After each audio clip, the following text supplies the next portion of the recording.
তুই আমার লগে আয় একটু, আমরা মাকবারা কবরস্থানে হযরতের মাথার পশ্চিম দিকে একটু আমরা কিছু কবরস্থানের মধ্যে কিছু কোরআন শরীফ দাফন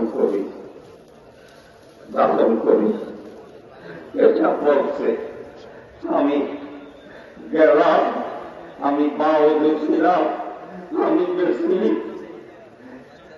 গর্ত করতেছি করতেছি করতেছি, নিচের দিকে যাইতেছি।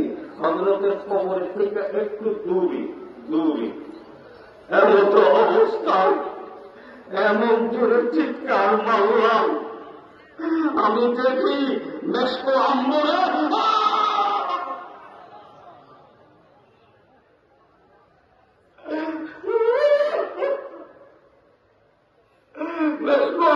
সুগন্ধি বাড়ি রয়েছে। আমি হযরতকে বললাম, হযরত নাকে দেশ মেশকো আম্মরের সুগন্ধি আসতেছে। চুপ চুপ চুপ এটা চুপ বলিস না। আল্লাহ ভাইরা আমার, এই দিন এমনি আসে নাই। হযরত বেলাল হাবশী রাদিয়াল্লাহু তাআলা আনহু উমাইয়ার গোলাম ছিল। একদিন অনিচ্ছাকৃতভাবে হযরত বেলাল বলেছিল, লা